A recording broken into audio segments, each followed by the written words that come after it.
Sports.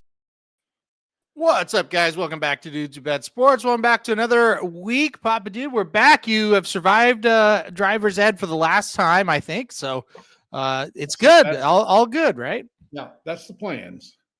Plans can change, but that's the plans. That was my last hurrah. Okay. All But right. that Well, change.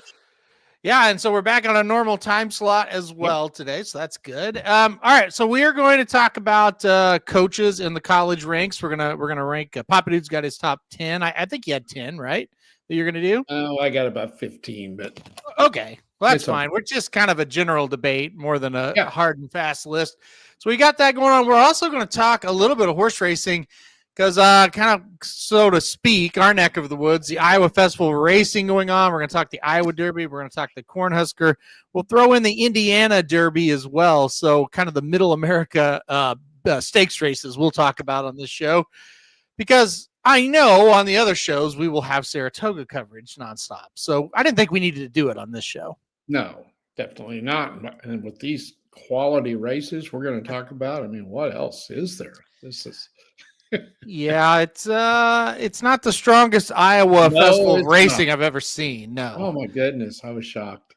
I do think the Indiana Derby's pretty good, so we'll talk about that. Okay.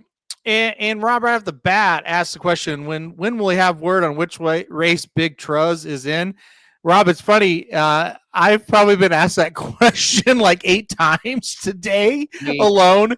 And I wish I had the answer for you because I would love to pick him in one of these two or both of them, just depending on which one he runs. So we'll talk about it. We'll talk about that here in a bit too. So what do you want to start off and do the races first, or what do you want to do? Yeah, I do think we need to mention the bad news, of course, for a second before we get into it, because we based a whole show on it last week, and we knew it was going to happen. I was kind of shocked it happened that fast. I didn't want to speak on the air to kind of what I'd heard through the grapevine, but I thought it would be quicker than that, even from what I heard. Yeah, okay. It wasn't good. I mean, once he refused the treatment plan, it was just like, well, it's just a matter of time, basically. Yeah. No, Dwayne Lucas obviously passes away. That's what Papa Dude's referring to. Yeah. And look, I when it came out last Sunday that, or I guess that'd be 2 Sundays ago now, that he wasn't training anymore. Well, I mean, right then it kind of just told me, well, that's it. Exactly. If that guy's not on the horse training, I don't think he had doesn't want to live. Yeah, exactly. Yeah. And I guarantee you, when they said, hey, no, we can do this, and we can do this, they probably also said, but you're never going to get back to training again. I mean, I don't know that for a fact, but I would think that would have been, by reading, and again, I don't know facts on that, but by reading from the press releases and the articles, it sounded like a lot of surgeries and very aggressive treatments. And yeah, you're probably right. I don't think that's when you're that age and you've accomplished as much as he has, and you're not going to be able to. Again, we're assuming this, but I think it's pretty safe bet that you can't do the thing you want to do. Yeah, and he lived for the racetrack. It was that simple. Yeah, and it is kind of to your point though, just how his passing was quick, but also just the 1 minute you think you got it, the next minute it's taken away. Just the whole like finality of just here's a press release and he's not going to be at the racetrack anymore. It's like, what? Like you didn't feel like it was coming, even though you knew, like we said, it was one day that was going to happen. But I just seen an interview that was back in, or I had just seen an interview that was back in around the Kentucky Derby, I believe, with him and Baffert, and he looked sharp and he was optimistic in his usual self. And you thought, well, he's still kicking. He's doing okay. He's definitely not as nimble as he was, and he's not getting around. But my God, he was almost 90 years old. Yeah. And you're not going to get around that well when you get up at 5 o'clock every morning and beat everybody to the barn. Now, if you want to sit around, kind of rest and take it easy, you might be able to get around a little bit better than that, but that was not him. And the tributes that have been pouring in have been fabulous. And it's yeah, I've been sitting around, it's just not going to be the same for me going to Oakland and he's not there. It's just not going to be the same. One of the good tributes, I don't know if you've seen it, but Oakland put out a video Yes. about you've seen it. Yeah. And you know that like Nancy Holthus probably had her hands all over that because they had grown so close over the last 5 years, I would say.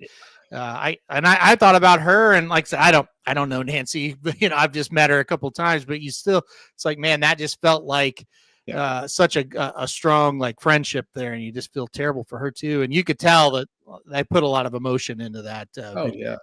The old timers down there, that have been around a while, that got to know him, are definitely going to feel a void when he's not there. So yeah, it's funny.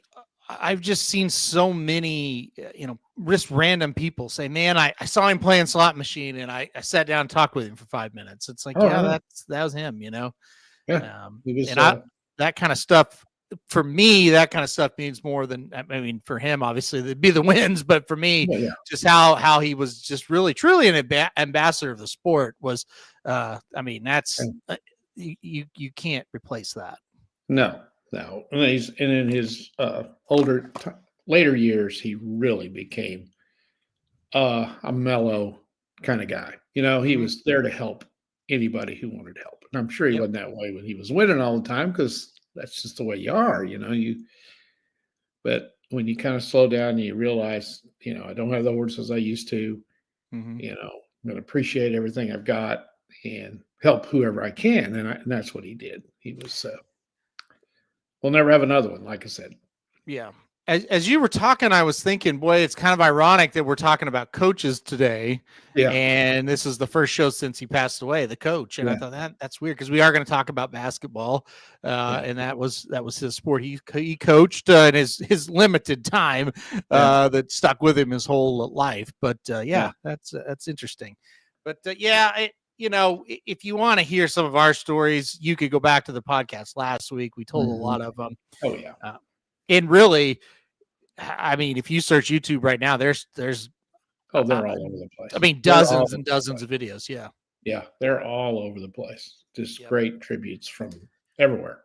And you're right. It's just going to be, horse racing's weird because the majority of the time, for most of us, not all of us, there's some that are lucky enough to live pretty close to big tracks, but for a lot of us, we see these guys 3 or 4 times a year, right? And you see it from a distance, and that magnitude of when somebody passes away doesn't really hit you.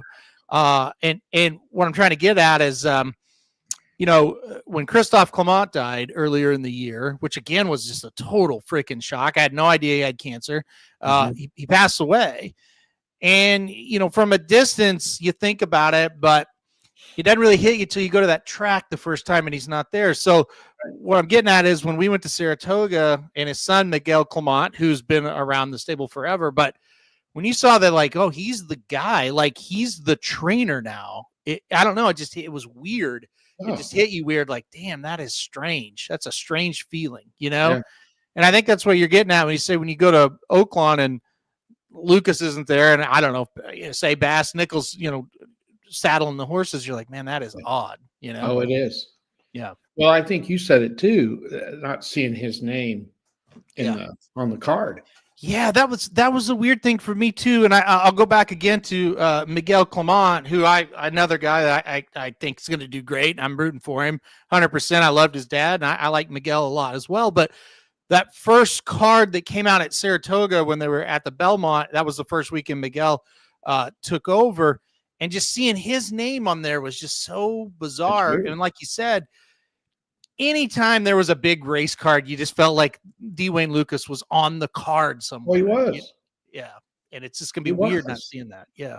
Oh, no. It's going to be, so strange. And the other thing, are they going to keep sending Bass the horses? You just don't know. Even though we both know, or we think we know, that he was doing a lot of the training and has been the dirty work, the physical dirty work of the training. He'd been doing this for several years. So you would think the owners would give him the horses, but he's going to have to win some races. Yeah. Yeah.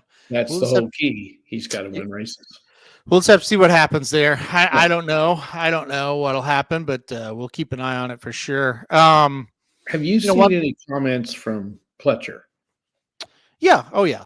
Oh, I haven't. Yeah, a lot on the daily racing forum. There's been a lot. I Okay. haven't. I don't know that I've seen a video or anything. Yeah, that's what I meant. I haven't With seen a video. I saw no. one of Dallas Stewart that was really good. Yeah. Yeah. Uh, You know, Pletcher, he really tries to stay out of like the he does. limelight as much as yeah. For example, like Dallas Stewart, I could see him, calling somebody. I'm not saying he did this, but he doesn't mind being on camera and all that kind of stuff. Pletcher, you would have to go dig it out of him, basically. Like he's Yeah. not gonna volunteer it. That's just not how he is. But Yeah, I saw a lot of quotes from him in Okay. the major publications. Yeah. I haven't seen much from Baffert either.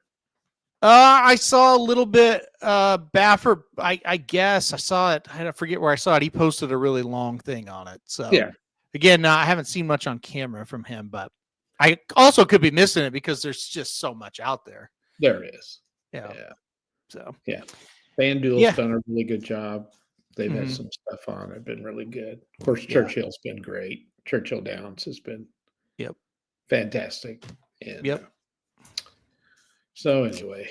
Yeah, Magic of course works at FanDuel, and he told me he's like, and it's the weirdest meetings we would have because he was still alive, but we were planning out because, like I said, we all kind of knew it was going to be pretty quick. And he was like, you're planning out these things that you're going to do. And he said, we need to plan them out because we need to do it right. And they did. And he's like, but the guy's still alive. He's like, it was such a strange time, Oh, yeah. I was like, yeah, but we all knew it was. Yeah. When you decline treatment, Mm-hmm. that means the news is not good. Yep. It's just not. So, who was, before we go here, because you got me thinking about horses that he's had. Who was your favorite one that he trained? I know it's a really tough question right off the, Well, I got to go. I think with Oxbow, maybe. Yeah, he was fun. That was a gutty. He had a female horse too. I can't remember the name. I get his and Asmussen's mixed up. He had a little female that ran her ass off every time. Wasn't great, but Absent-minded, is that who you're thinking of? Yes. Yeah. Absent-minded, yeah. Yeah, that horse won some races. And so she is the dam of freaking Secret Oath. Oh, that's right. Yeah. Oxbow was this. I think he really liked Oxbow too.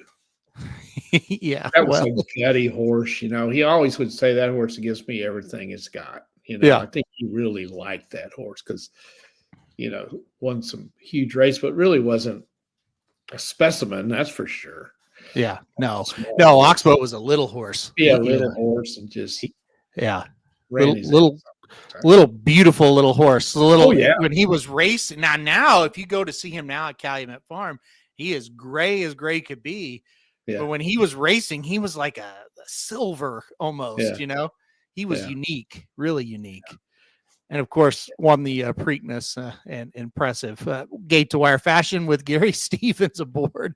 Which Gary Stevens was just comes back after a long break and then he wins the Preakness with them. Just let two legends winning that thing on a little horse like that. It's just yeah. I want to pull this up. I want to pull Absinthe Minded up because that was a good recall. Yeah. Of course, a lot of people listening to this right now remember Secret Oath and how cool she was.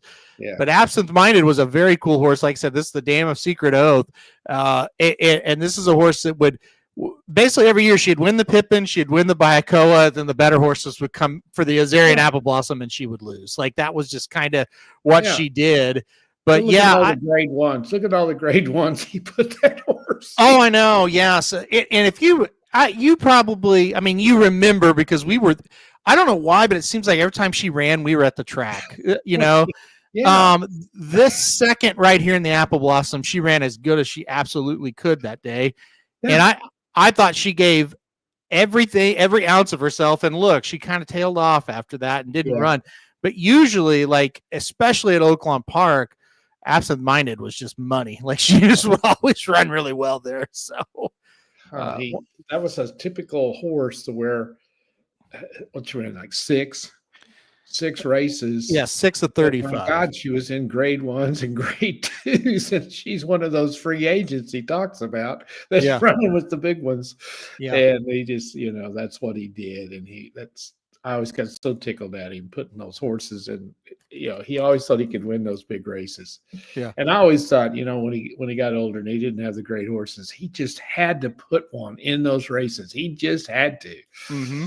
He had to do that. So well, and then of course, Absent Minded does produce Secret Oath. Of course, they bred that horse to Arrogate, and geez, rest in peace, Arrogate as well. But yeah, Secret Oath 6 for 18, $2.4 million. Yeah, and I always loved her because a lot of people loved her because hey, she was a really good filly. I loved her because of the dam as well because I can remember watching that horse. Yeah. Do you have a favorite? Yeah, it's Will Take Charge for me. Yeah, I was going to mention that one too. I will never ever forget him. He's just super special horse. I remember I was up for the Jim Dandy and he had kind of gone backwards. He wasn't running worth the dam and he entered him in that race. He ran a tremendous second in the Jim Dandy. And I thought to myself, he's going to win the Travers. I know he's going to win the Travers, and he put Luis Saez on him in the Travers, and I'll be damned if he didn't win that damn race. Yeah. Just go watch a Will Take Charge Travers Stakes. It's one of my favorite races ever. And anyway, I loved him ever since that race. And then, he went on to win a couple others as well. They were pretty big ones too. Almost won the Breeders' Cup Classic. He was a great horse. Yeah. So he was. Yeah. Well, what a career. Yeah. Oh, no question about it. Yeah.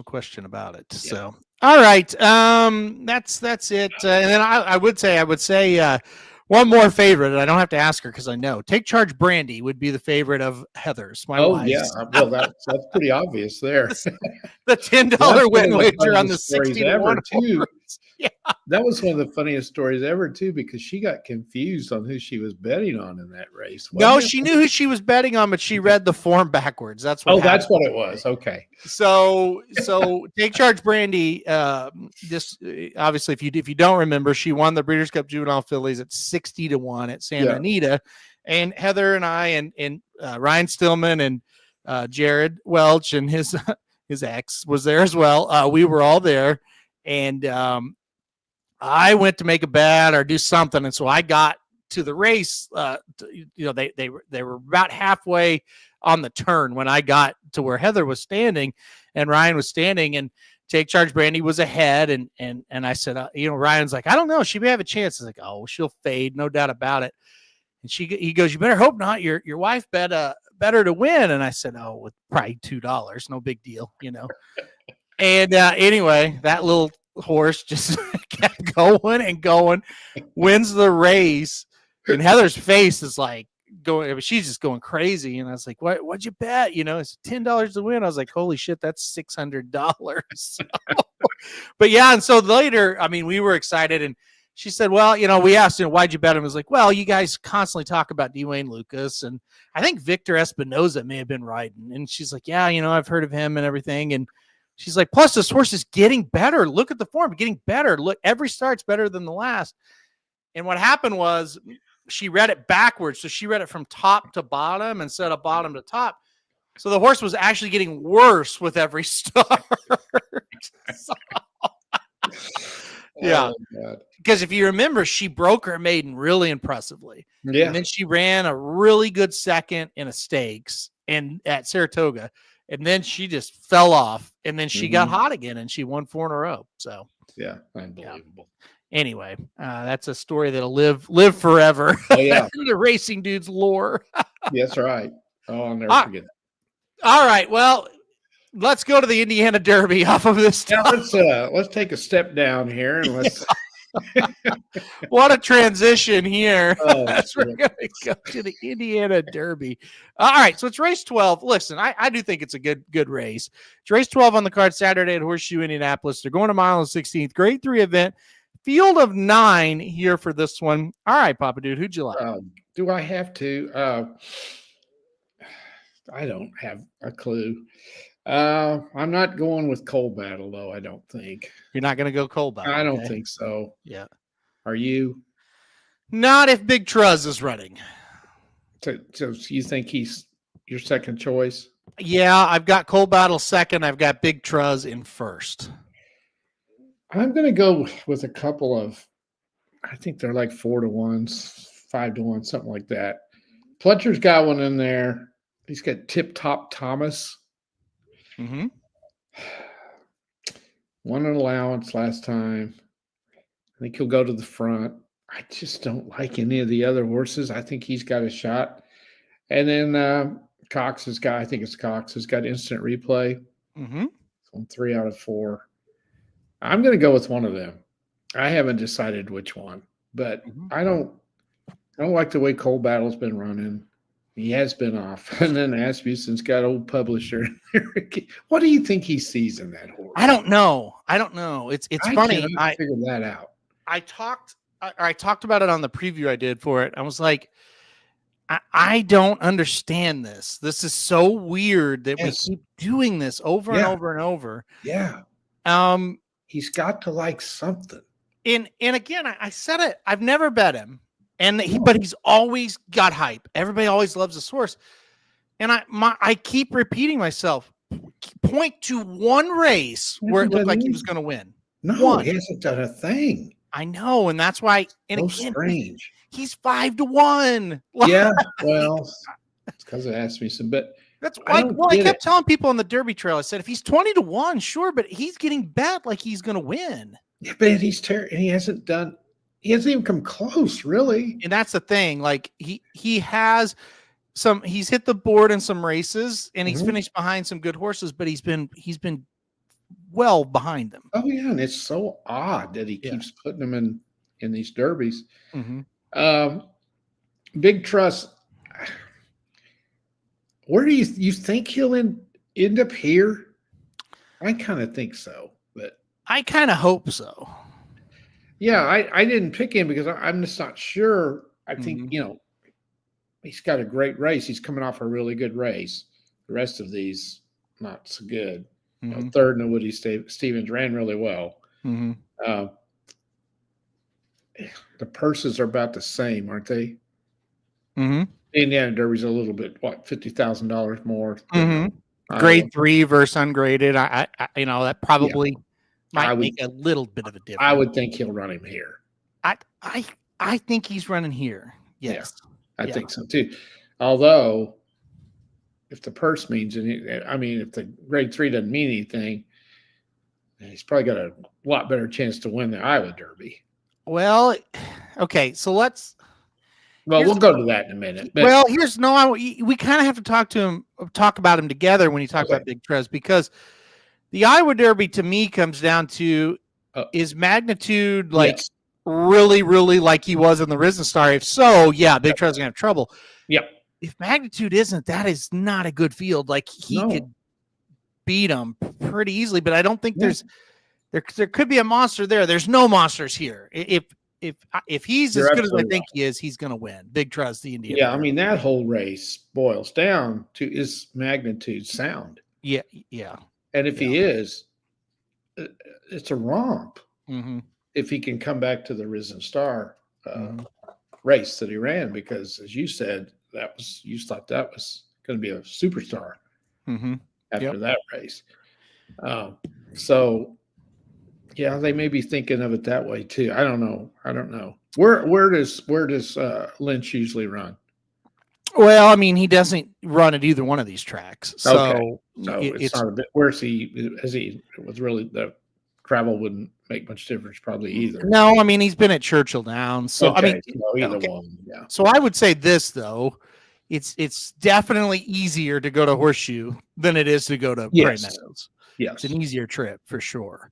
And I love Prairie Meadows, that, but isn't the Indiana Derby a little bit more prestigious than the Iowa? Yeah. Yes. I don't know if that matters a whole lot, but Yeah. Right. Yeah. You're probably right. He probably would be easier to win the Indiana Derby. I think it would be. I like him quite a bit in both Now, races. okay, let's go up to the Iowa one then. So, Okay. how are you reading where Asmussen has put this horse? Is he real confident that this horse is sound? I Well, think he is sound, but is he right? you're right. Is he fit and ready to roll? Yeah. Yeah.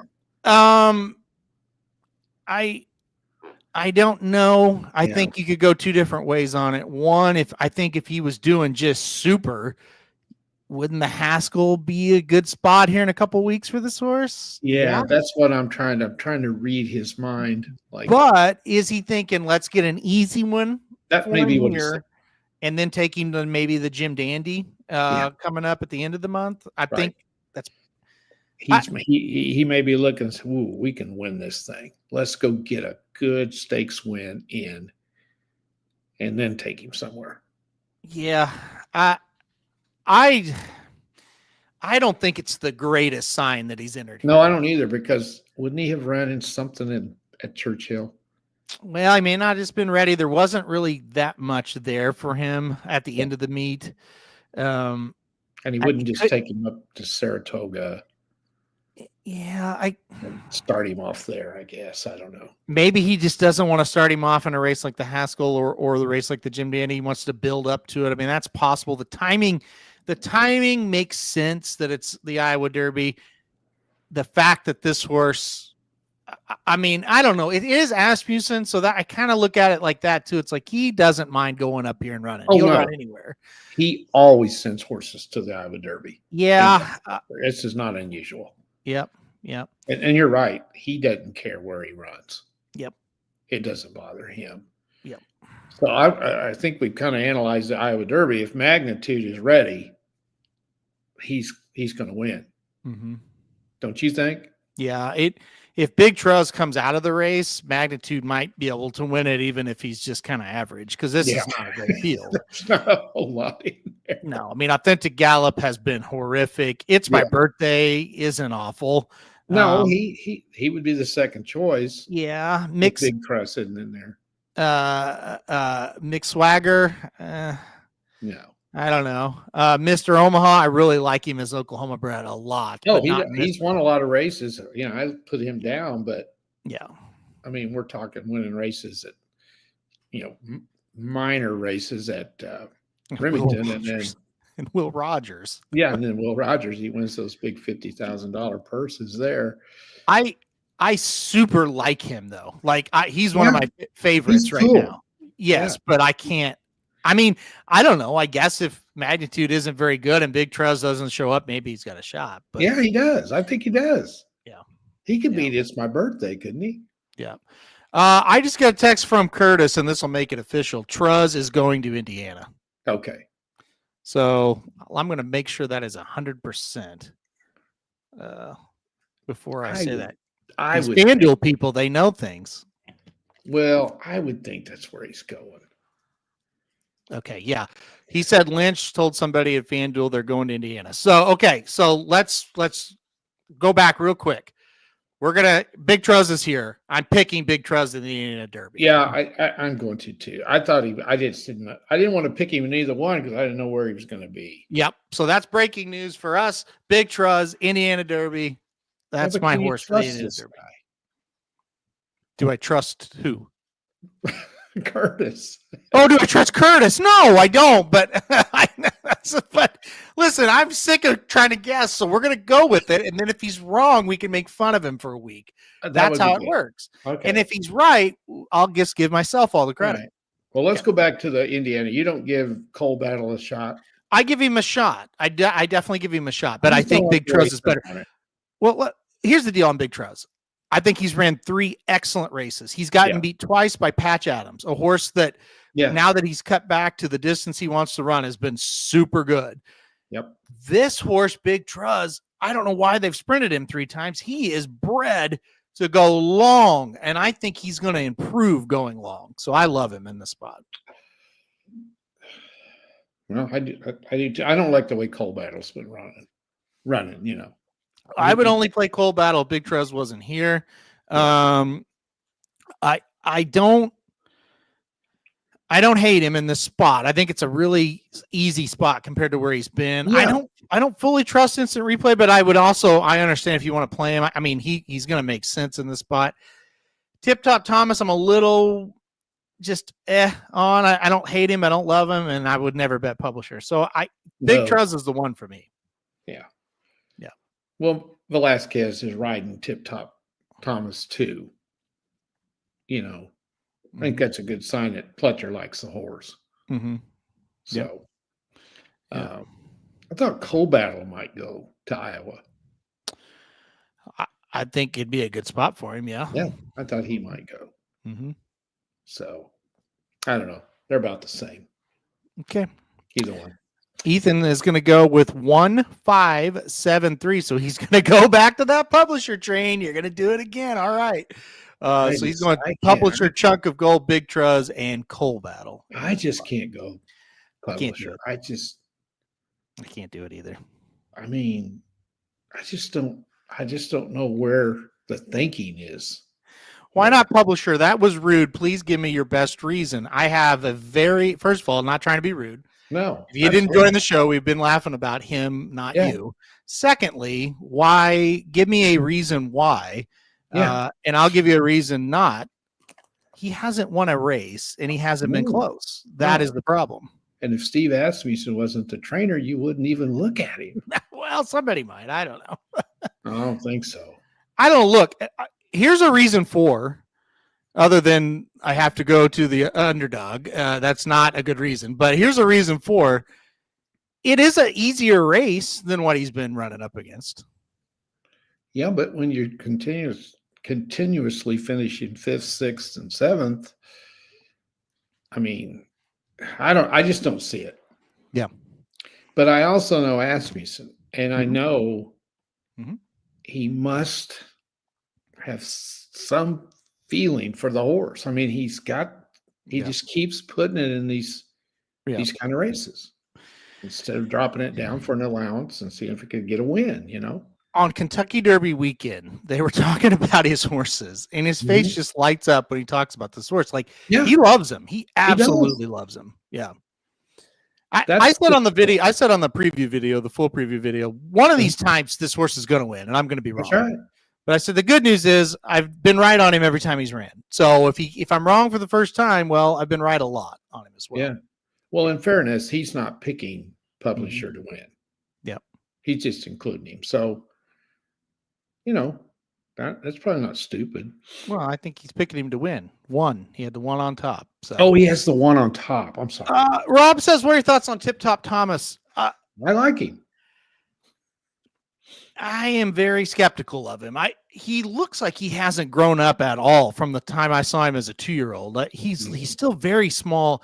I thought he ran a much better race, obviously, last time out than he did first time out as 3-year-old. I don't like him much in this spot. But like you pointed out, and I think you're right. Velasquez is coming. So yeah. You know. All right. So you're going to go Big Truz now that you know he's in this one? In the Indiana Derby, yeah. Yep, me too. All right, Iowa Derby. Magnitude. I'm going Magnitude. I'm going to go Magnitude now in the Iowa Derby as well. I would have went with him anyway. So, yeah, I was going to play Big Truz no matter where he was, but now I'm going Magnitude Iowa Derby. It's one of these. Here's how I kind of look at it. If he loses now, the Big Truz is out. Yeah. It's like I'm probably not going to get the winner right anyway, because it's going to be something weird that happens, in my opinion. Yeah. I hope he wins. I hope he smokes him, because my boy needs a star. He doesn't have one. I hope he wins by like 10 lengths, because I want him to run in the Jim Dandy. I want him to run in the Travers. And look, the bottom line is as it stands right now, we need a challenger up there at Saratoga for Sovereignty, because there isn't much, because I don't believe journalism's really going to face Sovereignty up at Saratoga. Magnitude would be an interesting addition if he could come back and run really well here. Yep. I hope he kicks him. Yeah, I do too. We need him. Yeah. We need somebody to watch, Yeah. Yeah. if you're a big fan of him, and I am. So, Yeah. yep. Yep. Yeah. Huge fan of, yeah, we're both big Oh, fans yeah. of Asmussen for sure. And like I said, Magnitude. Hopefully he rolls here. That would be fun. All right, one more we'll talk about. Asmussen's got the defending champion in the Cornhusker coming up. It's the next race right after the Iowa Derby on Saturday at Prairie Meadows. That'll be race 8 on the card. Like I said, Red Route 1 won this race last year. He's back. He has been erratic, to say the least. The big favorite is the number 6, Dragoon Guard. All right, who you got in this one? Well, Red Route 1 is one of those that everything has to go right for him. And when it does, he wins. But it doesn't happen very often. So he won the Cornhusker a year ago. Then he went 7th in a Grade 2 Clark. Then he went 4th. Then he brought him to Oaklawn, 7th. Well, no, the 4th place race was at Oaklawn too. Yeah. So this spring at Oaklawn, he went 4th, 7th. Did not look good in either one. Then he comes back and wins a Grade 3 Essex. Puts him in the Oaklawn Handicap, and he didn't run very well there. And then he went to Pimlico and finished 9th. I don't like that transition, that form right now. Do you? No, not at all. But he did the very same. I mean, he was 7th, 4th, 7th between wins, and then wins the Essex. I know. And this field isn't that good. I know. And he could come from, he always comes from the back, and that's always a problem when you're not great. But this could be one where he fires and wins. I think you have to include him. I don't know about the 6. I mean, he's got to be the favorite, I guess. He won 4 in a row. Then he finished 3rd in the Pennsylvania Derby last September and has been off. So obviously something happened to him. And he came back in May, finished 2nd in an allowance, which is just kind of a warm up to go to this. So again, is he sound? Is he okay? Oh, yeah. I think he is. Well, then he should win easily if he goes back to where he was at. I think he's going to. I think he's going to in this one. I really, his last race, he got beat by a horse that came back, and guess what? Came back and won a nice stakes race in his next start, and he ran really well to that horse. I think this is. And they may have just said, "Hey, let's just run him. Don't push him." Yep. Yeah. And, well, he's the class. I mean, the only other one I even looked at was the 1. Did you look at him at all? Yeah. I mean, he's okay. He's pretty good. I think he's the winner if Dragoon Guard doesn't run very well. Yeah, I do too. Winner. Yeah, he's my second choice. And I think Red Route 1 will be circling them and getting up there and finish a strong 3rd, maybe. Yeah. Yep. I think. Yeah. So I mean, if Dragoon Guard is okay, he's going to win. I would think. But I don't ever get these right up there. These okay. So what I've noticed over the last however many years, you either get the horse that you really thought was going to wins, but they're like 1 to 2. Yeah. Or you get a horse that you never would have picked in a billion years. Yeah. That's how it's been the last few years. The fields are usually a little bit bigger. Yeah. And it's let's face it, these are weak. Yes. They're usually better than this. Yeah. Especially the Cornhusker. This is pretty weak. What do you think Dragoon Guard will go off as? 3 to 5, probably. Probably. Yeah. And I think Magnitude might be 1 to 9 if with Big Truz out. Yeah, I think so. Yeah, probably. Yeah. Some of them will look at that layoff and think, I don't know. Yeah, that's true. He's going to be at least 2 to 5. Yeah. I would think. But right. Asmussen doesn't win a lot up here.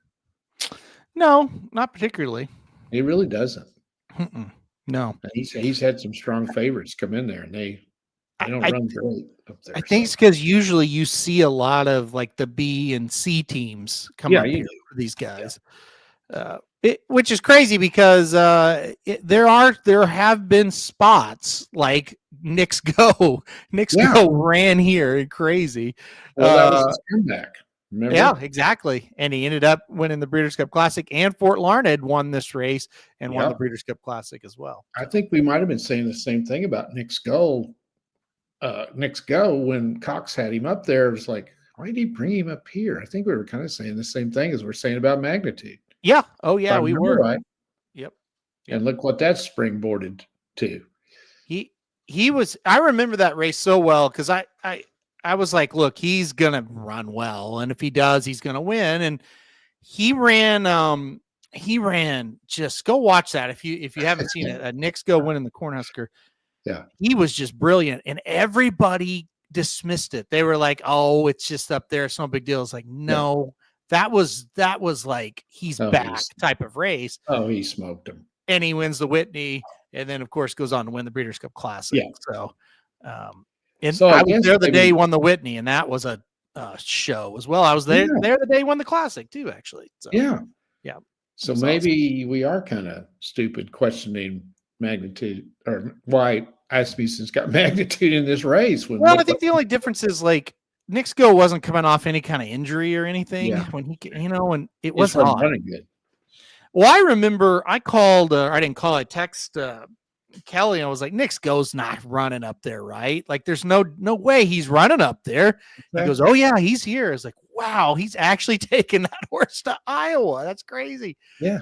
Yeah. So. Yeah. Anyway. Yep. Yeah. So I'll be watching. Oh yes. Yeah. I'll be excited. We always watch it. This is always fun. Exactly. Yeah.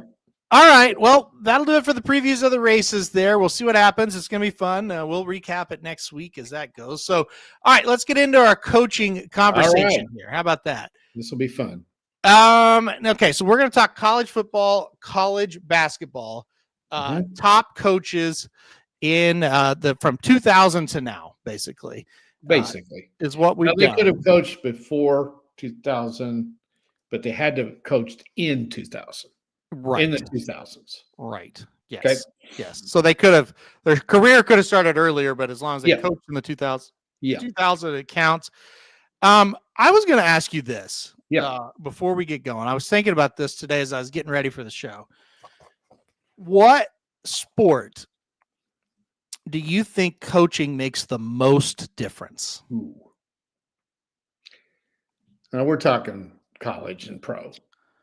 Let's talk college for. Let's talk in general, college and pro. What sport do you think coaching makes the biggest difference? Well, it's changed so daggone much since this portal came along, and now you got to pay. I think basketball. Okay.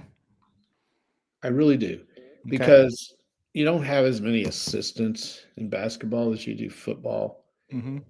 Football, nowadays you've got like 15 assistants. Yeah. And I don't know how much coaching. I think the head coach is kind of the voice. Mm-hmm. I don't know how much coaching they really do, and how much they're involved with the everyday practices. It seems to me like there's a lot more assistants to, like the running backs coach has got the running backs, the offensive line coach has got the offensive line, so there's so many. You're more of an organizer, you get the right people in there and you hope they coach the way you want them to. With basketball, I think you might be a little more hands-on, maybe. Mm-hmm. And if you want to include baseball and softball, I would agree with Shoddy. They probably have a lot to do with it too. See, I think they would be the least. Do you? Yeah. Because I don't know. I don't know. Softball, I think, is a little tougher. Baseball, I don't know. Baseball, the thing about those two sports is if you got pitching, you're in pretty good shape. Mm-hmm. You got to have pitching. And if you don't, you're not going to win. And so basketball, I think the head coach is involved quite a bit.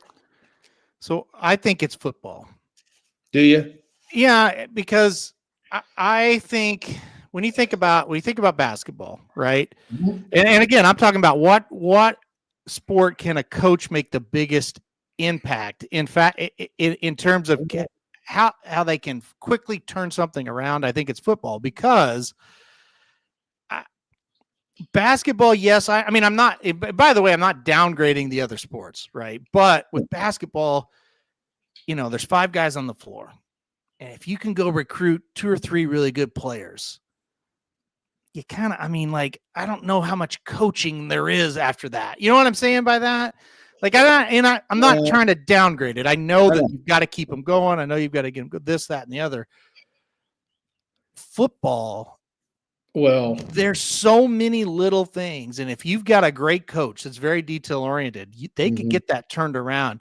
And I'm sorry, like basketball, I don't know if you've got good talent. I don't know how much X's and O's are going to make a huge difference. The mental part of it, I guess, is. Yes. And again, I'm not saying it's easy for sure. I will say this, without a doubt, the hardest job is football coach. Now, because of this stupid transfer portal. Yep. And the roster turning over and over and over when you've got to have so many players. Mm-hmm. And I don't know how they do it. I don't know how they keep their sanity. You think of it like this, like how many times do you say you drive by the park and there's a pickup basketball game going on, right? Mm-hmm. Like, or it just feels like you kind of know how to play basketball. Football, okay, you got to take a bunch of guys, you got to get them in the right spots. You got to teach them a skill they probably don't fully know. Yeah. You don't see pickup football games very often, right? No. So it's like, I don't know. I just feel like there's a lot, and I feel like I feel like the elite football coaches can make a difference. Well, they do than any other, and it's so hard. There's so many. I mean, there's so many more players that you have to get to buy in. Well, you think about running play. Think about running an offense or a defense, right? If you have one person blowing assignment on either side, you're in trouble, right? Yeah.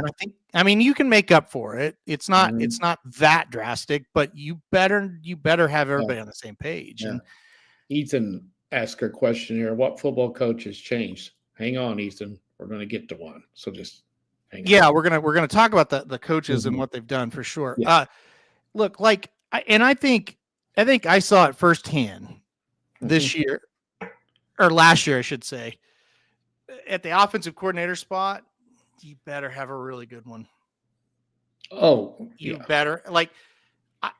You look at. I think it's the most important coordinator. No doubt. I mean, but that's what I'm saying. They can make a difference. And I think we're going to see it. I hope. Well, I hope. Yeah. But the coordinator has to have players. Mm-hmm. That's the other key. Yeah. For sure. By the way, this is me saying football is the hardest. That's not a discredit to anybody because every job is hard. Every one of them is hard. Well, and another thing, Kevin, if you're a pro player, you're a superstar. Mm-hmm. I don't care if you sit on the bench for an NBA team and you play 25 minutes all year, you're a superstar, or you wouldn't be on an NBA basketball team. Yeah, right. So then they start coaching. They don't realize, these guys aren't as good as they are. They can't. A lot of these pros, why can't you do this? And why can't you do that? Yeah. They don't quite understand it. And that's why you see some of these great coaches weren't really good, not fantastic players. Right. And another thing, that people just don't understand. Getting off the subject here just a little bit. No, you're right. It's like, you don't understand, people, how good you got to be to play any level in college. Oh, yeah. I'm telling you, you got to be great. Yep. I mean, I follow a D2 school here. We're not great. We're competitive in most sports. I go to a lot of games. These D2 players in basketball, football, baseball, they're fantastic. They're great players. They're just a little bit too small, in between. Half step slow for D1. A little slow. Yeah. But there ain't very many that can play D2. No. Not very many. So. I totally agree. And I remember when I was in college, my first year, the team was awful. And, but you had them in class and stuff. It was like, whoa, they're like different animals, Look at right? these Like I don't. studs walking around, right? Yeah. Then you watch a game. It's like, how these guys lose like I know. 35-0 this I week? know. Well, it's because Now, Kevin makes a good point here, and I've always thought this too, Kevin. He's talking about a hockey coach. He says, feels like a decision you need to make as a hockey coach is tougher. 4 lines, power play, penalty kill, goalie, blah, blah, blah, etc. Yeah, I agree. It's not easy. There's no doubt. It's very tough. How do they coordinate those lines? It's just, how do they do that? They're very, very good at what they do. That transition from the players going off the ice to the ones coming on, and without getting too many men on the ice penalty, it's amazing to me. Do they just yell it out over there?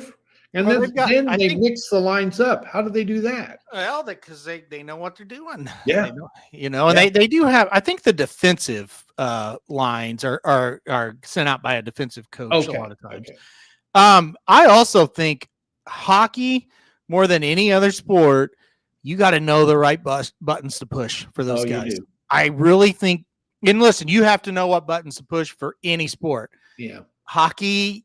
I have seen things change when a coach comes in and a specific player will jump up and make a difference. Like we saw that this year with the Blues. Yeah. And this is a good point here. It's like I talked about offense, but what about Spagnuolo when he went to the Chiefs? The defense, he transformed it. Yeah. Remember the first year Mahomes was full time, they were incredible and they got beat because they couldn't stop anybody. Then they get him and they just win Super Bowl after Super Bowl. So that's what I'm saying. I do think the top level guys can really make an impact quick in football. So, all right, let's get to the list. We're talking way too much. Let's get to the list. Okay. What do you want to do? Which one first? Go with football first. Okay. Well, it begins and ends with Saban. I agree. He's and I don't like the guy mainly because it's Alabama. Yeah. But you can't consistently do what he did in this era of football. Just continually be at the top. Here's what I'll say. I kind of subscribed to a while to that thought of, well, you coach in Alabama, how hard could it be? But you look at them last year, they didn't even look the same. The little details weren't there.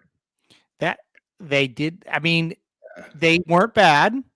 And maybe they'll get better this year. And I'm not saying it's a failure yet, but they didn't look the same. And you go back and look at Alabama before he got there. Oh, God. They weren't very good.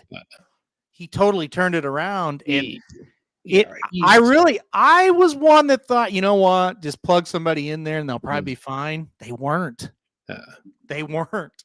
No, and the more I hear him talk off the record now, when he's interviewed and stuff, the little things he says, they're just gold.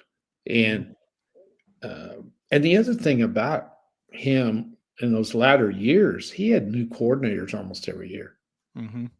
They would come in for a couple of years and do well and move on, and he had to get another one and another one, and that's damned hard to do. Yeah, he said that in his interview once. Yeah. I was kind of like you for a long time. I thought, well, hell, he didn't win at Michigan State. He failed in the pros, but he got to a place where he could get the players. Just because you can get the players doesn't mean you're going to win every year. You're going to be good, right? But you're not going to win every year. And he did. And, he was the hunted too. They were the hunted. That was the big game on everybody. And they're not playing in a little rinky-dink league.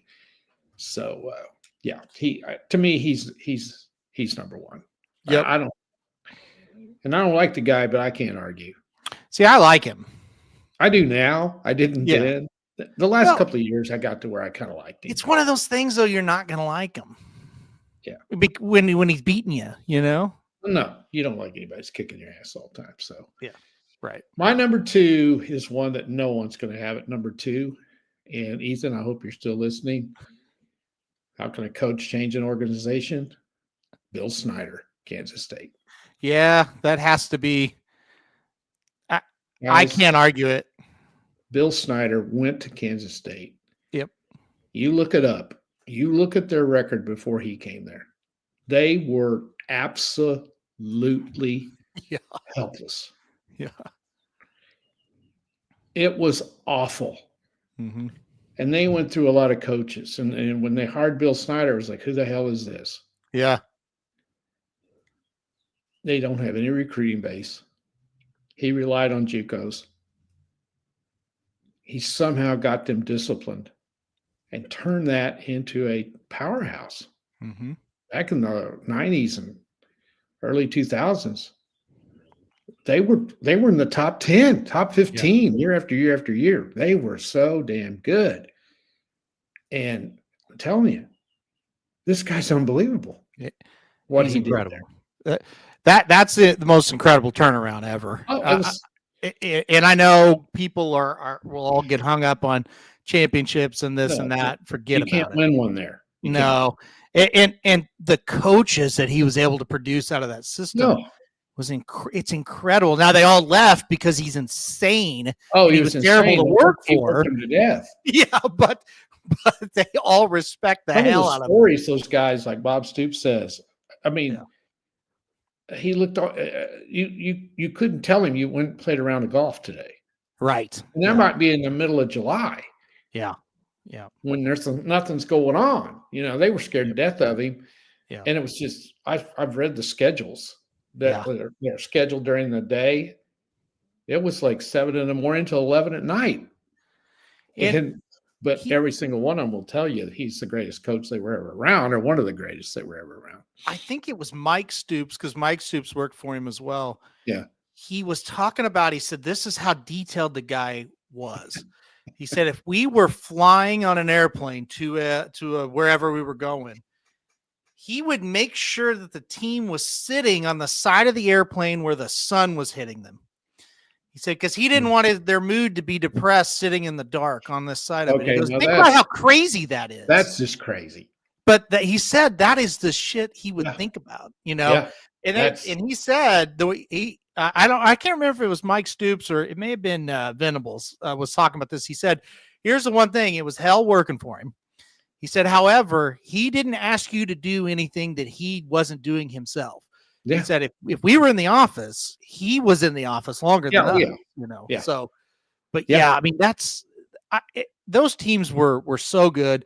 And he just did an incredible job. And like I said, this is not a knock on Manhattan, Kansas. I actually think it's a cool place, but it's very is in the middle of nothing. There's nothing going on. It's a beautiful camp. It really is a beautiful campus. Place. It's but K-State. That's it. Yeah. There's just no reason that anybody would ever want to go there if you're not like from the area or a fan or whatever. How we got players. And again, it's another one of these situations. Look what they were before. Awful. When he left, they never really fell to an awful level, but they've never been close to what they were. No. And the guy they got there now is great. The guy they have here now is a lot like him and Snyder in some ways. He's a tough guy and he's doing great, but they still can't get to that top level. They just can't. They don't have when the bottom line is he's and Kleiman's doing the same thing. They're winning with guys nobody else wants. The one thing I feel like now they win with a lot of smoke and mirrors and just hard-nosed guys and stuff like that. When Snyder was there, those guys were animals, though. They were good. They were JUCOs. They were he found that now it's like, I'm going to get that kid that is working his ass off to get here. Yeah. When Snyder was there, it's like he had those kids, but he also had a knack for finding guys, like you said, that nobody wanted.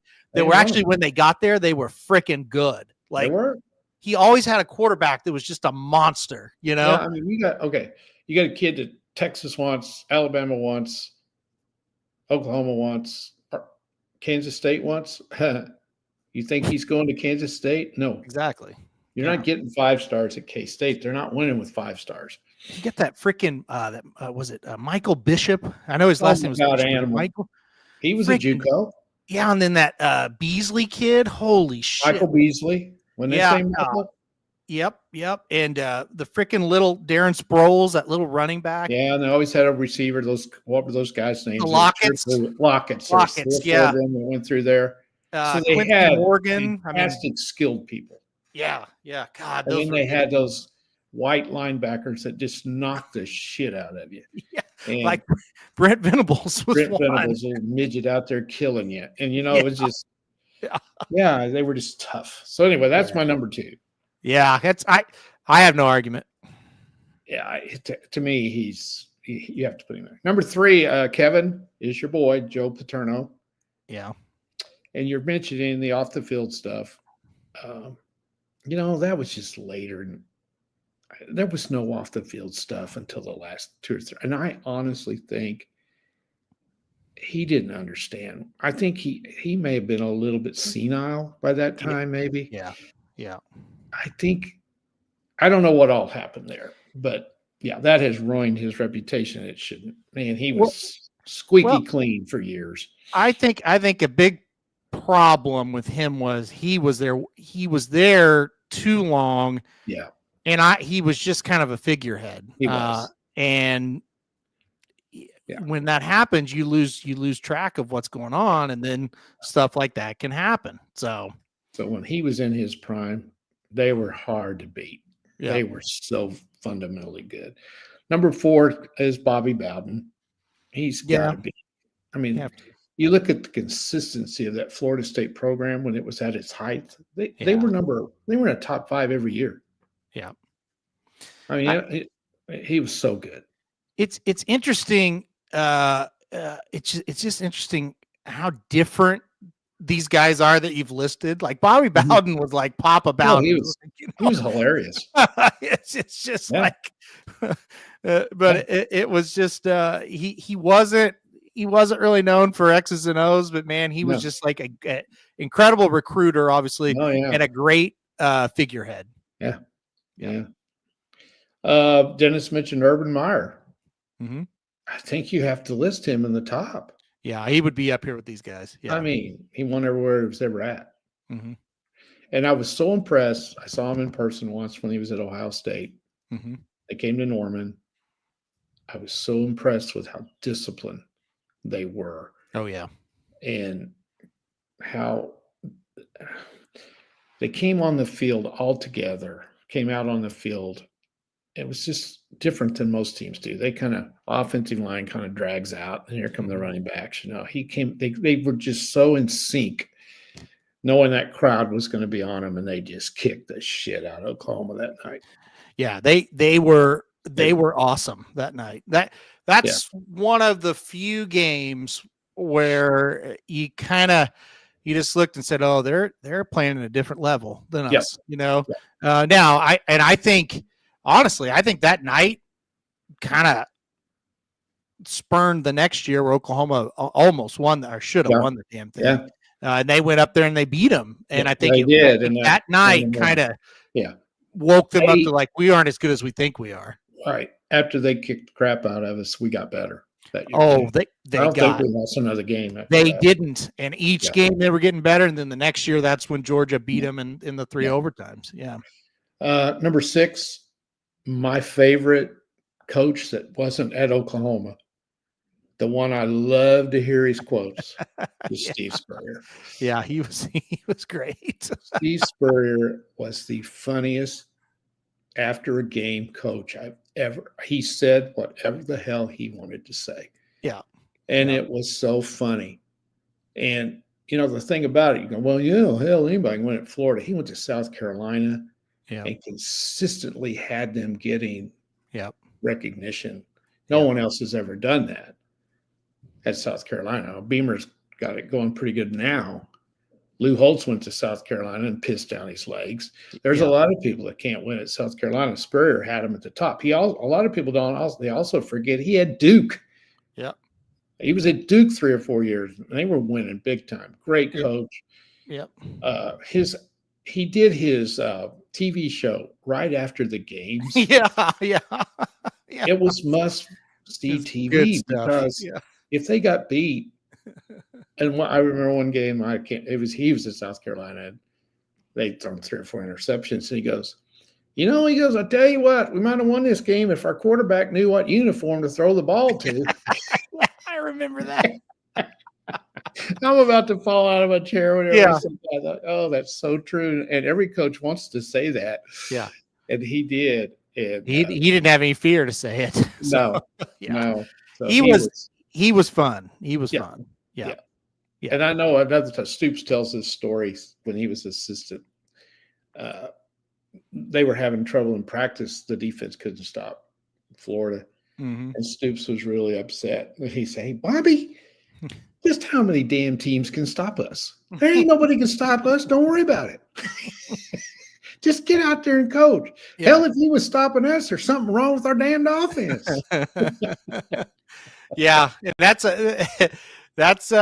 it was Spurrier poached Stoops from Kansas State, and then they won the Yeah. national championship because they Yeah. couldn't stop anybody. Yeah. And then Stoops went down there and got Yeah. yeah, but yeah, he was one of the best. Yeah. Now, again, these next two, you can rate them any way you want, but Stoops is my number 7.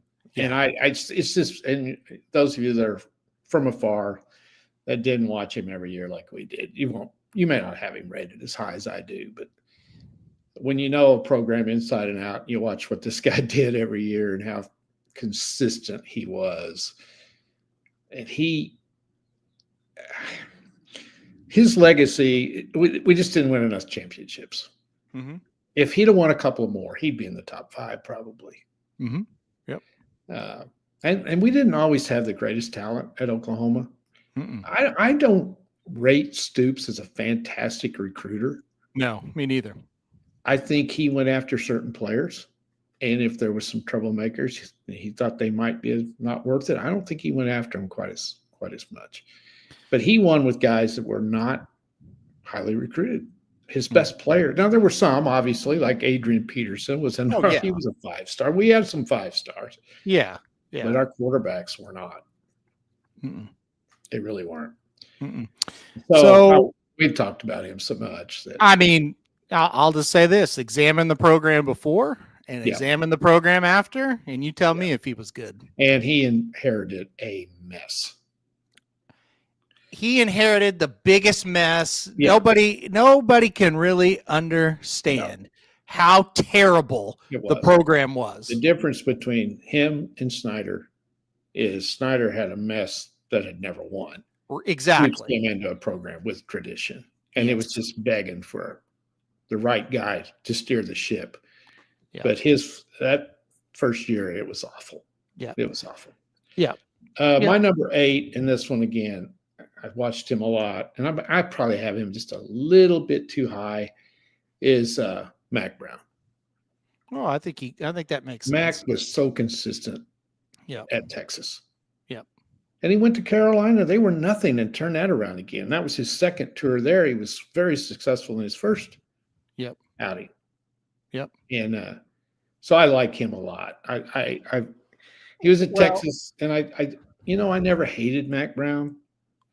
Well, because we beat him a lot. Well, we did beat him a lot, but that helps. Usually you just, whether you beat in Texas or not, you hate their coach. You just hate him. That's true. That's true. And he was kind of like one of those guys, you just kind of thought, what, he's not that bad a guy. Yeah. Of course, he was at Oklahoma a year too. You guys are mentioning Dabo. I don't see how you can't put him in there. He has to be. He's my number 9. Well, I mean, all these are really tough. They're really debatable. They are. Right? You can rate them any way you want. But he's got to be up there high because, again, look at Clemson before he got there, and look at them now. Well, he could beat Alabama. He could beat Alabama and Saban too. He did it. Listen, Clemson was a joke. It was a running joke. Oh, they Clemsoned. That was a thing. Yeah. And he won national titles there. He deserves to be up there. Now, is he probably not going to get back to that level because of his ways? Yes, but that doesn't erase what he did. I mean, he's got to be there. Fantastic. I think my number 10, I got him a little, but you got to put him there, and that's Smart, Kirby Smart. Yeah. Oh, yeah. Yep. I don't think he's the greatest I've ever seen, but man, he can recruit. And they win, and they've been consistent now for 5 or 6 years. It's not been just a one-thing deal. Mm-hmm. Hang on, Dennis. Number 11 is a guy that never won a championship. I don't know how you can make a list since 2000 and not have Mike Leach on the list. Yeah, For sure. Yeah. Mike Leach revolutionized the college game. Yep. Yep.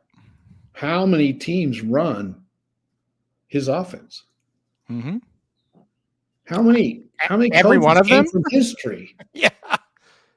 And the guy is the funniest son of a bitch that ever walked the earth. Yep. Yep. And he is just an original.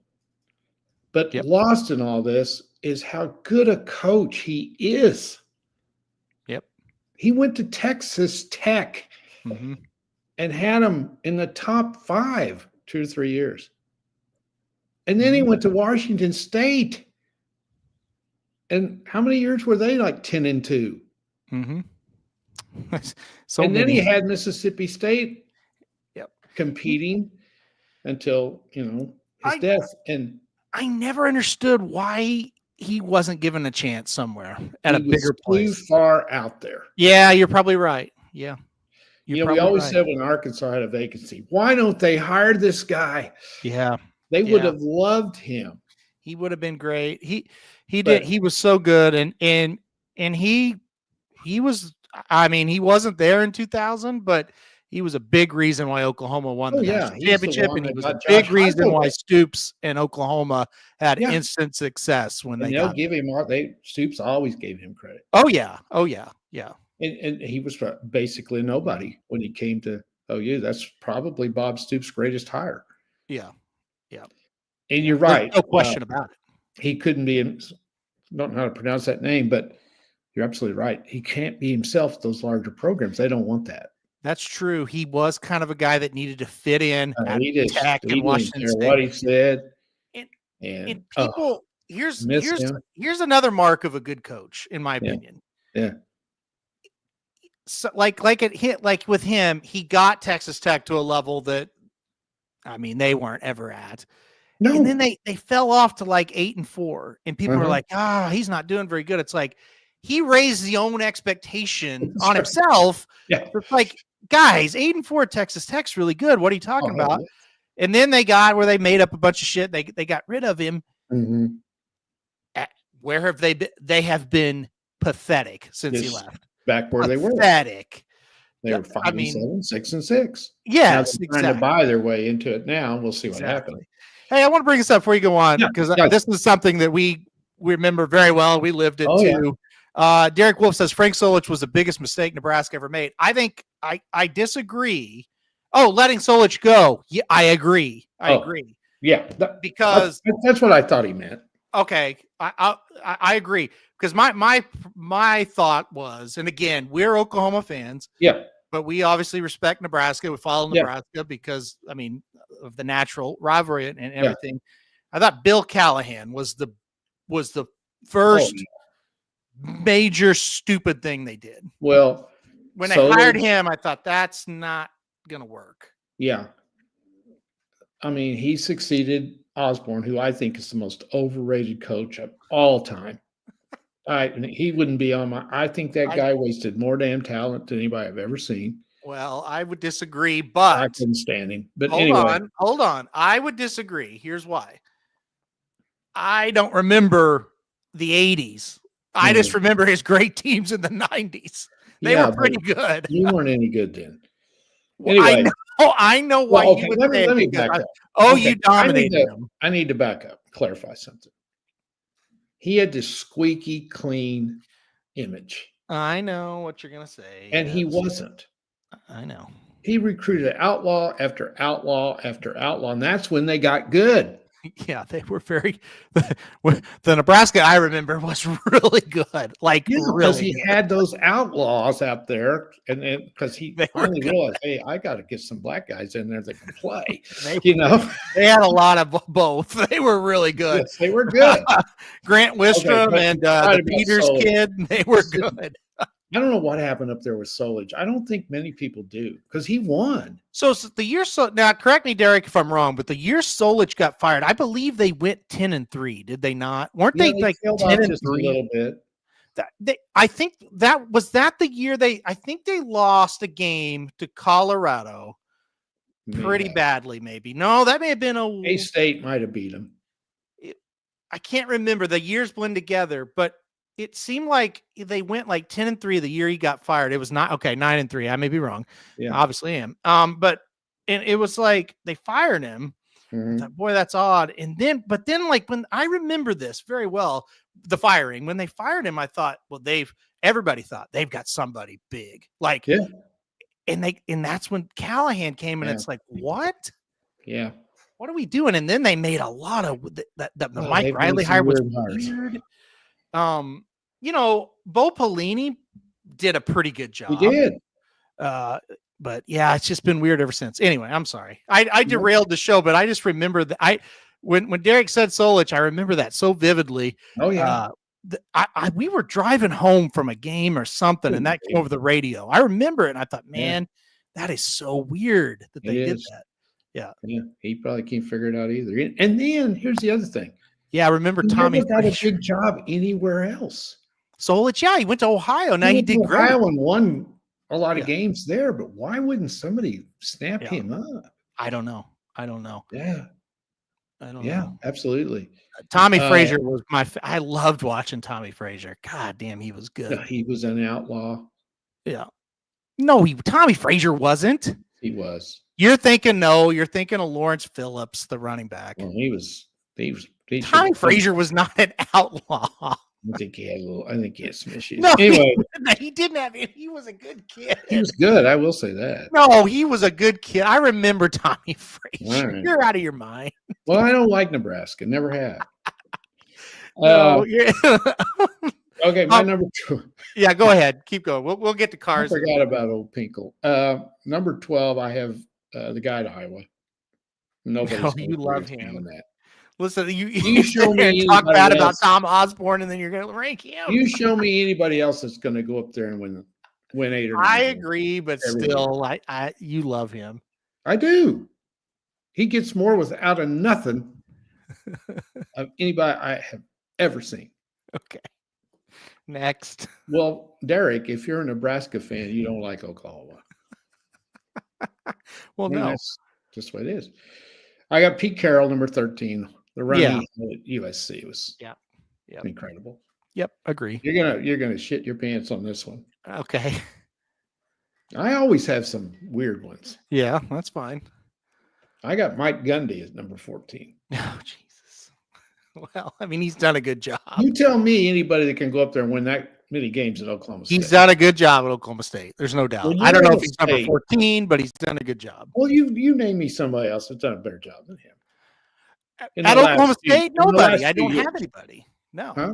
I don't have anybody at Oklahoma State. No. I'm just saying in the last few years. I know he's weird. Yeah. He cracks me up sometimes. Some of the shit he says is funny. Yeah. And a lot of it's ridiculous, but yeah. Yeah. But when you think about it, this is what makes his job so hard. He's in a state where there is a huge program. Yeah. Yeah. And he's consistently won 10 or 11 games every year in the same state as Oklahoma. Yeah. Which is damn hard to do. So that's why I list him. And Dennis mentioned one while ago. I agree. I got Bobby Petrino. Yeah, I guess. He's pretty good. Yeah, I guess so. I mean, he did win at Missouri State. That's impossible. That's why I put him in there. Those of you that don't know about that, that's why I put him in there. If you can win at Missouri State, which is just up the road from us, you can win anywhere. Yeah. But he's done a good job wherever he's been. He's just a strange guy. Yeah. I mean, think where he had Arkansas. Yeah. I mean, they were hard to beat. I mean, he had Louisville. And Louisville was tough. Yeah, they were. Yeah. I can't argue with it, but he's a good coach. He's just a weird one. Kevin, Jim Tressel. I just didn't feel like he was there long enough at Ohio State. I don't know what the story is with him. No, neither. I think he's another one of those guys, doesn't have much personality. Yeah, but why wouldn't somebody what he got it, quote unquote, in trouble for was just nothing nowadays. No. So I don't know why he's never coached anywhere. Maybe he didn't want to, but no, maybe he doesn't. Yeah. He was a legend at Youngstown State too. He won a lot of games there. I mean, they won a national title. They beat Miami that year for the national championship. really They were good kind of job. outmatched a couple times. So Yeah. I think he was at Youngstown, Kevin, before he went to Ohio State. did he go back to He Youngstown may have though? went back. I think he did. Pelini went to Youngstown Oh, Pelini went to because Bo Youngstown. Pelini's from Youngstown. I gotcha. Yeah. So, anyways, Hmm.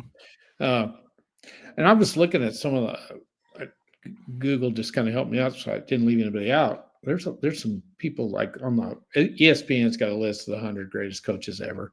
Mm-hmm. There's some of these guys that coached in the lower levels that they have them, and Mm-hmm. also he was the president of the school. Okay, There you go. Okay. Okay, So there he you goes. both were right.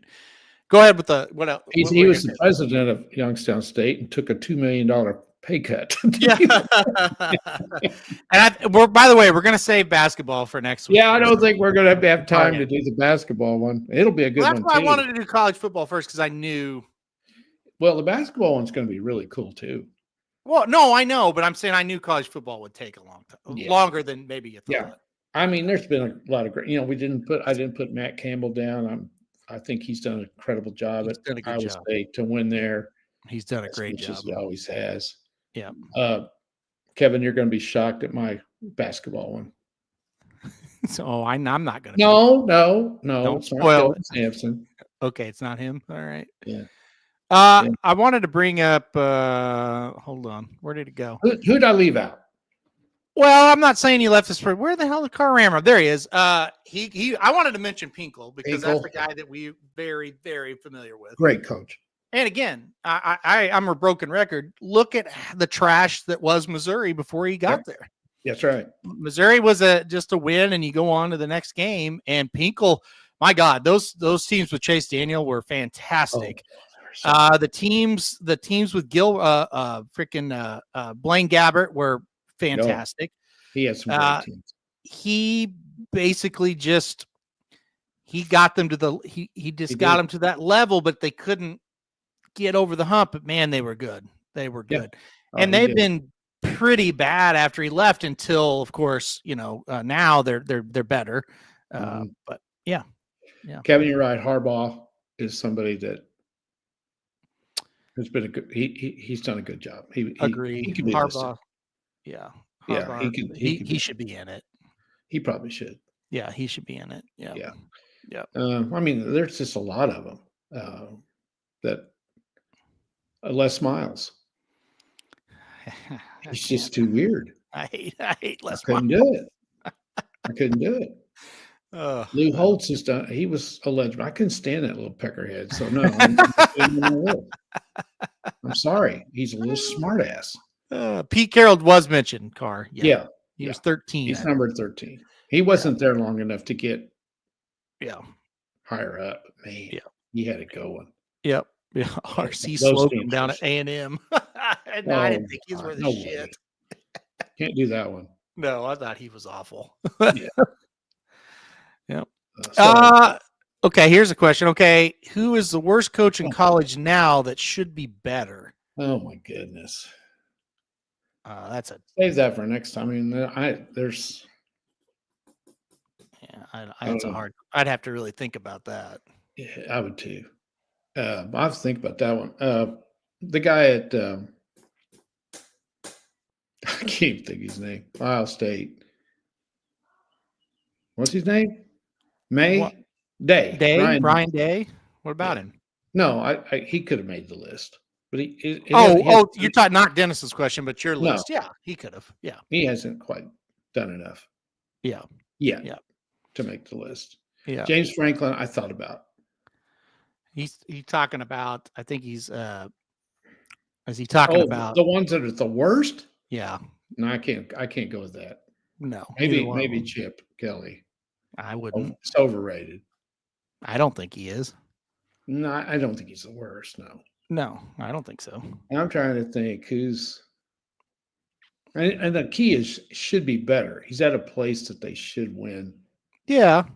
More than, I don't know. I have to think about that.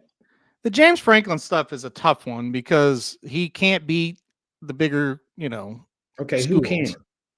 I know, but Franklin is a pretty damn good coach. Like, I think he's pretty good. might be hurtful to say, but Penn State really was just kind of treading water a little bit, and they got him, and they are better than that they were.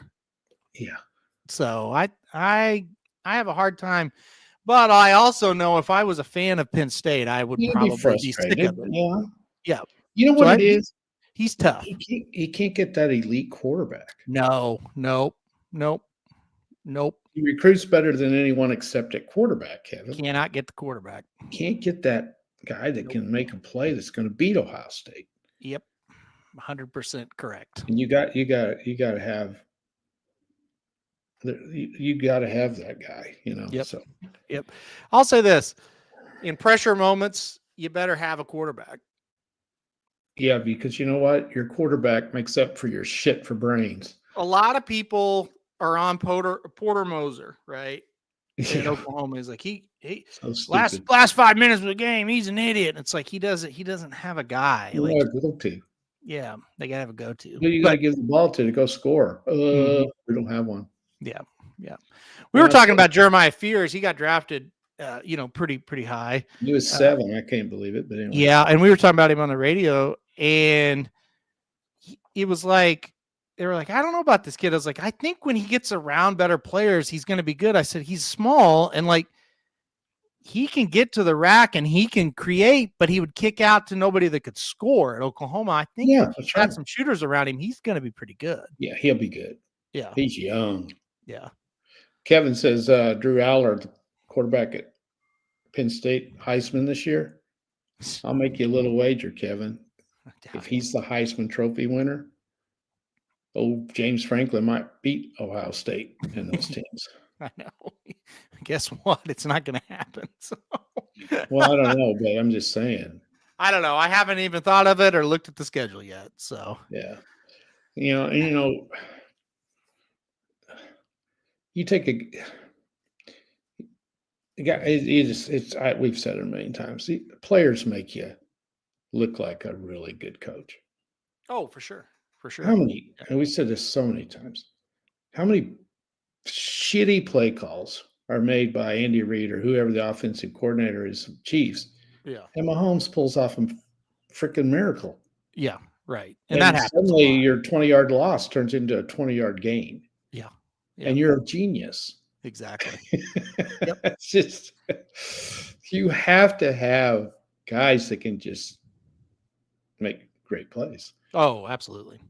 I mean, it's just the way it is. If you just got an average guy back there, you're even if you may be fantastic everywhere else. Well, think of it. We're not going to win the big one.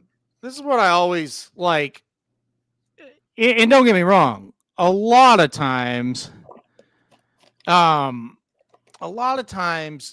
there'll be a play call that's made and it's not very good, right? I'm not saying that all play calls are good or whatever, right? But let's pretend there's 10 seconds left in the game and Penn State's down by 4 points and they've got the ball on the 3-yard line, getting ready to go in to beat Ohio State. And they call a rollout and it has 4 options. Quarterback gets the ball. He rolls out. The first option's wide open. He never sees it. Okay. The second option's covered. The third option's covered. Fourth option, it's open. He never sees it. He throws it to one of the covered guys. Everybody in the stands goes, what a terrible play call. Nobody was open. No, the quarterback didn't see it. Exactly. That happens all the time. Yeah. And that's like even as bad as I think Seth Luttrell ended up being at Oklahoma last year. When you watch the games back, there were times guys were open and the quarterback either couldn't hit them or didn't see it or whatever. So, I mean, it's always the whole game. Yes. And it's always that give and take.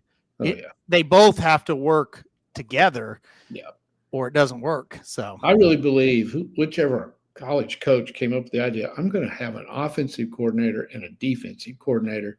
He did that to take the heat off him. Yeah, I agree.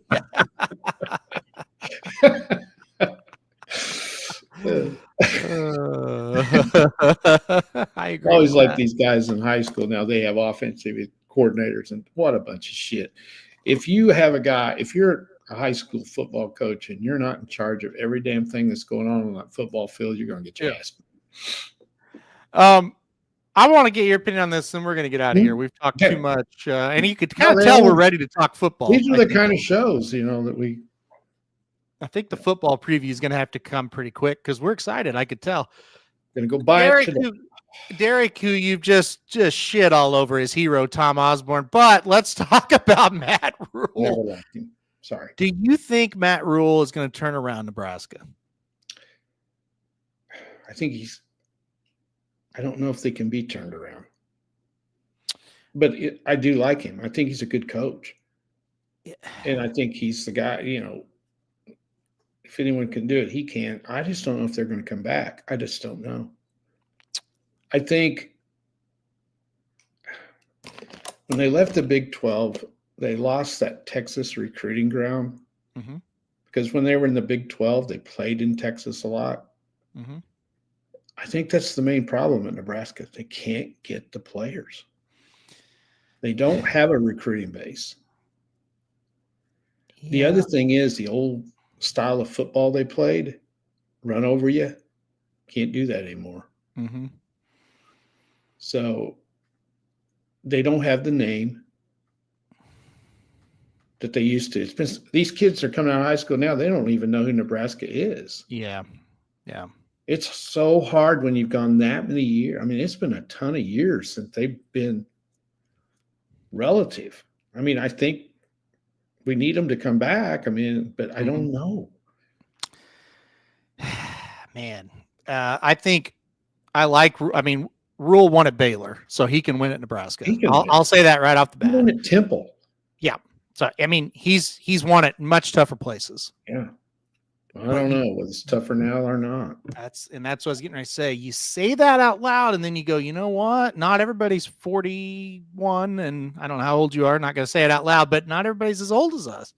Mm-mm. And if you ask 25, 28-year-old guy that's been following this, for example, let's say you ask Ricky Pasternak, who follows football religiously. Yeah. He knows that Nebraska used to be good, but he doesn't have that same thought. Knows that. Right, but he doesn't have that same thought process of oh shit, it's Nebraska, we better go watch them. He's just well, there's Nebraska, Yeah. Kevin B. I'm 31 now. He's 31. Yeah. Nebraska's always sucked, and that would be okay. So when they were good, great. Kevin was 11 or 10. Yeah. Derek, let me ask you this: when they hired, your guy what was his name? Scott Frost. Yeah. Did you think he was going to turn it around? Most people did. I did. I kind of thought so too. I thought they've hired the guy. He understands Nebraska. They all love him. And it was a disaster. It was a total disaster. And to be fair, I thought they would. I didn't know they were going to win national championships, but I thought they would be very good. Yeah. I thought they'd be 9-10 win type teams. Well, and then they were close in so many games, and they still are. They can't win they beat themselves so much now. Yeah. That's in their head a little bit. And you know what the other thing is? They're not good enough. They're really not. The biggest problem, I can't sit there and say I watched every game. I didn't. I probably watched them 5 or 6 times. I watched them beat Colorado. And I thought they looked, they're obviously good that day. They lost that game in overtime. They never should have lost. I can't remember who it was against. Illinois, maybe. Was that this year? Wasn't it Illinois that beat them? They beat them. I don't know if it went to overtime, but I think it did. I don't know. I was at home, and I think they both were undefeated. Or yes, and Illinois it was Friday night. I watched that. Yeah. I watched a couple other times too. And my take on them last year was they're definitely better. They're better. But they're slow. They're very slow. I'm not slow as far as we're out there running with them, but slow for Division I football at that level. They don't have the speed yet. Don't have enough, and once you lose it, it's hard to get it back. When you've got you don't have a state that's going to produce very many D1 players. You'll get a few, but you got to get every one of them. Yeah. which they And then should. look who borders you: Mhm. Iowa, Missouri, Kansas, Wyoming, South Mhm. Dakota, Minnesota. You ain't gonna get studs out of there either. Mm-mm. So you got to go to Mhm. California. You got to go to Texas. I think Frazier might have even been from Florida. Well, when you're Well, not winning, a, you know, a few people mentioned NIL. You know, what's their NIL like, and maybe that could, get them there. if they get some donors, I mean, I don't know Yeah. what kind of money's in Nebraska. Hmm. I don't know whether those corn farmers going to. They certainly aren't going to get there with those. They're going to have to get somebody No, but else. what else? I don't know what. I don't really know what industry. What major industries up there that's got big pockets. Yeah. I mean, it's a changed world, and we don't know what's going to happen with this. I think this is the year they're gonna they really need to get to 8 or 9 Yeah, they do. wins. Because like I said, did they make a bowl game? Yes, they did make a bowl game. Okay. But they're gonna they have to 7-6. get to that next step. The amazing thing is, and this would never have happened in Oklahoma, is the fans have stuck with them. Oh yeah, we would have given up. Would be anybody at those games. Yeah, we would have given up quick. That the fan base in Nebraska tipped the hats, man. To stick with them that long is incredible. They're tremendous. Yep. They've got the goofiest fans, but they got the best fans. Some of them for sure. Yeah. They're so loyal. Yeah. Yeah. Yep.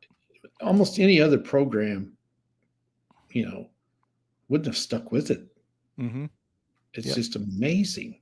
Yeah. There's something else to do. Yeah, there is too. I mean, there isn't, it's just like Oklahoma. There isn't a whole lot else to do during that time of year. However, there's something you could do besides going and watching them get beat and spending $100 on a ticket. And like Derek says, still has the longest sellout streak. And that's incredible that they kept that going after all these years. So it is. Yeah. Wouldn't have happened at Oklahoma. No, there's no way. Well, it didn't. I mean, we've had a sellout streak since Stoops, but if we are bad again this year, it will end. I guarantee you. And let's be honest, it probably ended last year, and it has ended, and they just have chosen to end it. The main game, there wasn't hardly anybody in that place. But anyway, okay. Yeah. We can complain about us all we want, because I don't know what's going to happen there either. So, okay, we're going to get out of here. Well, anything else? You got any final words? No, I think we are coming up with ways to fill up a show. We've done it. We can do basketball next week. Give all of you fans of ours out there time to come up with your list. Yeah. And this is also kind of cool. When they play that volleyball game in the stadium, they sell that shit out too. I mean, they're incredible fans. Incredible. They are. So, yeah. That's really, they are. I'll say that for sure. Yep. Kevin's mouthing the Florida Panthers. They're bringing everybody back. Just heard some really good news about the Blues. What? Nick Leddy has been put on waivers. Nick Leddy not coming back. Thank God. What do you think about him trading? What's his name? Hated it. Yeah, I don't get that one. I tell you what, the guy they got back better be good. That's all I got to say. Yeah, I didn't get that one at all. Yeah. Yep. Anyway, not a fan. Not a fan of that trade. Love Zach Bolduc. Wish him the best. Really, really big fan of him. So Logan better be good. He better be really good. And he might be, but we'll see. Well, they don't make mistakes too often. I will say that. Armstrong said every scout says he's going to be a top 4 defenseman. So, well, the Blues don't screw up too much. Not too much, but they can. They have. Well, everybody can. I mean, sure, can't be 100% on this, but they don't. They're batting a pretty good high average. I wouldn't make a habit of trading 22-year-olds that scored 19 goals for you. No, I don't like that trade. I'm the first one to say it, but I'm just saying they don't screw up too much. Yeah, Carr says, hoping it's a Pronger Shanahan situation. Well, I would say this: Bolduc is not Shanahan, that's for sure. No, but this kid's not going to be Pronger either. So, no. so, and if he is, then it's a steal, no doubt about it. But yeah. But look, at the end of the day, I don't think the Blues are any better or worse than they were before it started. Like, I don't think it makes them worse. So, no, they got to get a sniper. Yeah. This is a huge deal. Mitch Marner going to Vegas. That's great for Vegas. They're going to be good. They're going to be really, really. They already were. They're going to be really good. He's going to fit in very well in Vegas. Right. That's going to be deadly. I don't know if him and Eichel play on the same line or they'll split them up, but if your first line rolls out Eichel and your second line rolls out Marner, and by the way, you've got Hurdle, you could throw out there, you got Dorofeev, you got Stone, they're going to be really good. Yeah, and Pietrangelo probably going to retire. That's sad, but he had a heck of a career, though. Heck of a career, 2-time Stanley Cup champion, but I guess the injuries are super bad. So he's got to be close to 40, isn't he? No, I think he's mid-30s, I want to say. Oh, I think he's old. I thought he was like 38, 39. Yeah, he might be. Wait a long time. I listened to he was 35. That's what I thought. 35. I thought he was older than that. Well, he got into the league very young, and I think that's what you're thinking. So he's probably played the seasons of a 40-year-old. Yeah. But yeah, I heard the Vegas GM talk about it, and he said, I do not expect him to play again. So, well. Bad deal. Yep, it is. Great career. Like I said, hopefully he heals up where he can at least have a normal life, because that sounds bad. But okay, we got to go.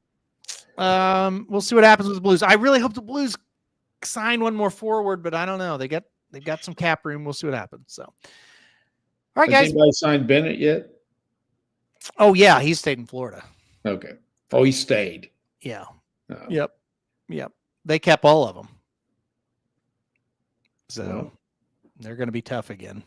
Who would want to leave there if they can pay them? Right? Exactly right. That's what happened. Oklahoma City, who wants to leave what they've got right now if they can come up with the money? Yep. And as of now, no new goalie in Edmonton, so I'll keep monitoring that situation. There's no free agents out there for him to get. They'd have to make a trade of some sort, and I don't know what's going to happen there. So we will see. But all right, we're going to get out of here, guys. Thanks everybody for joining us. We'll be back next week. More shows coming up tomorrow, as always, as well. And everybody have a good rest of your week, and we will see. Everybody have a good 4th of July as well. Should mention that. Be safe. Yep, be safe, everybody, and we'll see you next week.